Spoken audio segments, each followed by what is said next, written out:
Season 43, War number 9, and we are up against GT40, the champions themselves. And this time my team will be Valkyrie, Shuri and Silk. I will be taking Path 5 in Section 1, along with the Ebony Maw there to open up Section 2, as usual. And then I'm taking Jessica Jones there on the left side, Path 2 in Section 2, along with that Zemo on the shared fight. And then for the boss island I will be taking that Mangog mini-boss as usual, and then finally that Attuma boss with Shuri. It has been a while since I last used Valkyrie in war, and unfortunately she is only in here for a single fight in Section 2. Starting off here we have a Dr. Doom on the Ebb and Flow knockdown and right back at it nodes, and I am taking the fight with Silk. Now this matchup is one of the more ideal ones for Silk, but the right back at it node does make it a little bit more annoying to deal with. Generally speaking, Silk is an excellent option for Doom due to the easy access to a slow debuff which prevents Doom's aura, along with the auto evade in case you mess up a special dex. There's also no Mystic Dispersion to worry about because she doesn't gain the dexterity buff. And then the special 2 also has a Sunder debuff, which completely removes Doom's critical resistance, meaning he's not gonna be nearly as tanky as he would with a normal champion. Now the main issue with this fight is the right back at it node making Doom debuff immune for a short while after getting knocked down, which means I can't really keep up the slow debuff indefinitely, so he did manage to slip an aura proc here at one point, but that wasn't really a problem. The bigger issue is my damage output is gonna be lacking without those physical vulnerabilities, and it just eats quite a bit of my damage window there with the Ebb and Flow protection being down. But all in all, the fight isn't as slow as it could have been. Silk is not the fastest option here, but she didn't really struggle with it at all, so I would consider her a good option there. Next up we have a Kate Bishop on the Ebb and Flow knockdown and heavy hitter nodes, and I am taking this fight with Shuri. And this time I do not have a White Magneto pre-fight to help me out, so to get my openings I need to land intercepts, bait specials, or utilize the untouchable that Shuri has. If I were to parry her and try to hit her, she would evade, stun me and then punish me, which would not be great. So the plan here is to just nail those intercepts, keep baiting her special once, and then while the protection is down, get in with those guaranteed crits, get those passive shocks going, and then slowly but surely take her down. Now while I have the guaranteed crits up, I need to make sure I don't hit her too much if I don't have the armor buff left on me after knocking the opponent down. Because if I don't, well, every single one of those critical hits is gonna trigger a prowess on the opponent, and Kate Bishop being a tactical defender means she will start gaining power, and that's not what I want. Her specials, while they aren't too difficult to dex, I definitely don't want to eat one of them, especially the special 3, so I gotta make sure I keep the armor up as much as possible there to avoid that. Fight went down without any bigger issues. I did fail a couple intercepts, so I did eat a couple basic attacks, but that's fine. She is a tank and it's just gonna cost a few potions, that is all. Then we have the usual Ebony Maw here on the Scared Stiff and Power Focus 2 nodes, and I'm taking this fight with Silk. And this one is a big Ebony Maw. It's a 7-star rank 2, so it's a little bit tankier than what I'm used to here, but it should be fine. The game plan is still the same. I'm gonna just try to nuke him down with some special 2s, keep knocking him down with my heavy attacks to make sure I will never get faltered, so I don't have to deal with the miss, and then just try to rely on the auto evade to avoid that special 2. Now I did accidentally consume my auto evade with Ebony Maw special 1 earlier, which did mess me up a little bit. Luckily I did not fail the dex on his special 2 there. I'm not even sure why I tried to go for it. I should have just blocked it, but I didn't mess it up, so it went alright. Definitely a risk that I shouldn't take in this fight, knowing my past with it, so I'm just happy that it didn't cost me this time. Now one more combo into a heavy into special 1 and the fight is done. Took a bit over a minute. I did have a couple close calls there, and the root also did get me there at one point, but I managed to save it, which is nice. I definitely don't want to die there again. It's been way too many times I've died to a mob before, and I don't want to repeat the past. Anyways, next up we have a Jessica Jones here on the buffet over time and vigorous assault node, and I am taking the fight with Silk once again. And the idea here is that since Silk does not gain the precision buff from dexterity, she doesn't gain any buffs, meaning that the buffet node will never trigger. So I don't have to worry about regeneration or the unblockable, making this fight very straightforward to deal with.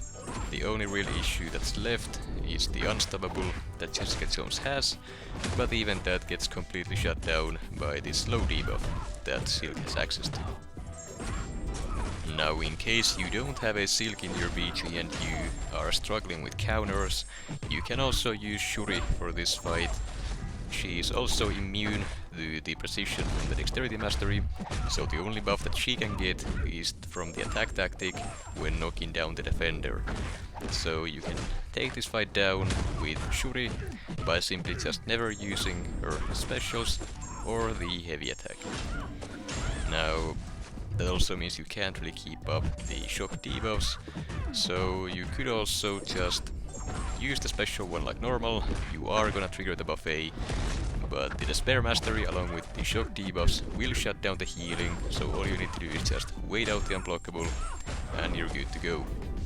So that is also an option here, but since I'm comfortable taking the fight with Silk and she completely shuts it down, I went with her instead. Then we have a Rintrah here on the personal space placebo and subterfuge knockdown nodes, and I'm taking this fight with Silk. And I'm not gonna lie, I was a little bit worried about this one, so I decided to use an invulnerability boost just in case. So basically, I will need to combat Mystic Dispersion quite a bit in this fight due to those fury buffs triggering through the opponent's neutralize. The buffs are not affected by ability accuracy, so they just go straight past the neutralize, and even if they weren't, I'm fairly sure that the opponent's neutralize will not shut those buffs down.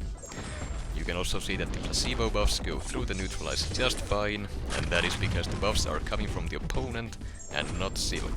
So Rintrah, lowering Silk's buff ability accuracy, will not affect any buffs that Silk gains from Rintrah. In this case, both the placebos and the furies. So that was my main concern here, but turns out that whoever placed the Rintrah here, they were not running MD5, so this fight turned out to be a lot easier than I had feared. And it went down in just about a minute, and no issues there.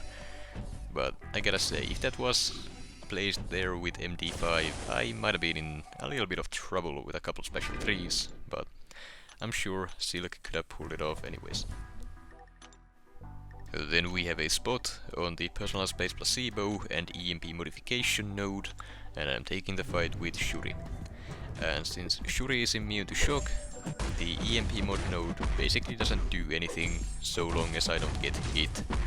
So this fight is just a pretty basic spot fight. I'll be doing the usual special 1 spam with Shuri, and I will be doing my best to bait and punish spot special 1s to keep his spot gain in check. So long as I can do that properly, this fight is very simple and there is basically no risk associated, but the issue lies in the fact that the EMP node has another part to it here. If you happen to get hit directly, the opponent will also deal a burst of damage based on how many of those EMP charges they have. And I've seen even some of the tankiest champions in the game died to a single combo on this node because they had a ton of those charges.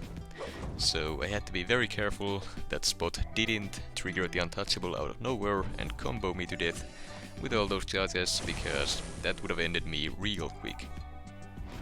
I got pretty lucky with the Spot RNG not being too horrible, but even if it was, I could have just triggered the untouchable with Shuri's heavy attack to trigger her own untouchable and to not be punished afterwards. Another piece of utility that she has, and it is extremely useful in certain situations. And then we have a Zemo on the high energy diet and burden of might nodes, and I'm taking this fight with Valkyrie. Now, since Zemo is a tactic defender, if I hit him directly and I land a critical hit, he's gonna get a prowess, which means he will start gaining power passively. And I don't want that, so the game plan is to only hit into his block through the whole fight. Now, that's easier said than done against Zemo, because his animations are a bit weird. He likes to do the medium spam instead of dashing back, and if he keeps doing that, the fight can go south very quickly. If you get cornered with Valkyrie, it's extremely difficult to get out of there without actually punching the opponent directly, and at that point the prowesses are gonna get out of hand and everything would go wrong. Luckily though, I am pretty experienced fighting this guy with Valkyrie, so I didn't actually do that mistake of getting cornered, but so far the fight hasn't been really clean either. I did land an intercept once by accident, which made the dexterity buff expire, draining my power with burden of might, meaning that some of my progress was reset, which was unfortunate, but it is not the end of the world. I'm still in this fight, it is going pretty well, just got to my special 2 and that will be enough to finish the fight at full health in a minute and 30 seconds. Now, the fight wasn't horrible, but whenever I have to fight Zemo with Valkyrie, I do get a bit nervous, because his AI just doesn't wanna play nice. Then we have yet another Mangog on the Aspect of Evolution mini-boss node, and I am taking the fight with Silk once again.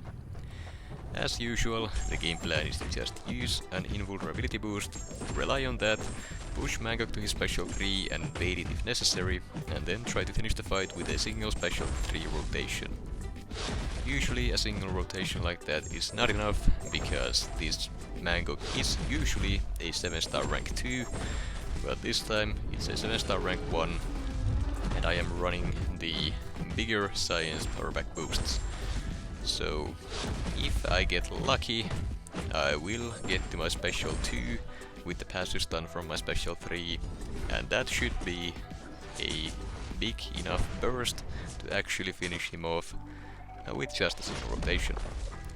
Now, in this specific fight he decided to drop a special 2 instead of going for a special 3, so I didn't even consume any of my invulnerability charges, which is, well, probably as good at this fight as ever gone before. And he actually dropped even before the last hit of the special 2 landed, not even talking about the burst. So, very simple fight there, getting pretty consistent with it, not eating any random heavies, and once again, Silk just completely destroys it. No pre-fights, no synergies, no nothing, she doesn't need it, and it's a very simple fight. Then we have the final fight of this war, an Attuma boss that I am taking with Shuri. And I've said it before, Shuri is probably the best counter to Attuma, simply because all of her attacks are non-contact, meaning you will never have to worry about the Thorns damage, which is the main issue when you're fighting an Attuma. Now, there is one thing that I do need to keep an eye on here, and that is my own armor buff that I get from the attack tactic. Whenever that expires, any leftover guaranteed crits that I have will start feeding him prowess, which will then give him that passive power gain. And if I don't keep that in check, it can cause a lot of issues, so all I need to do to deal with that is just keep spamming my special 1s to keep knocking down Attuma, or if necessary, weave in a heavy attack here and there. Now, the other part of Attuma's kit that is very problematic, on defense is he's unstoppable, but every single time you trigger a shock on Attuma, he will lose one of his hydration charges, meaning that he can never ramp up high enough to actually go unstoppable. Just once again goes to show just how good of a counter Shuri actually is. This fight is just absolutely melting. I did mess up a little bit and ate the last hit of his special too, but I still had the invulnerability boost from the Mangog fight, which saved me from most of the damage. Now we are 1.5 minutes in, not even that, fight goes down and Shuri just... She's amazing, probably one of the best 7-star champions currently available in game, and definitely one of my new favorites as well. I'm very happy I actually pulled her. As for the results, surprisingly enough, we actually did beat GT40 3-1. We only died a single time, which is amazing. Definitely a lot better than how we started off this season, and I'm very happy with that.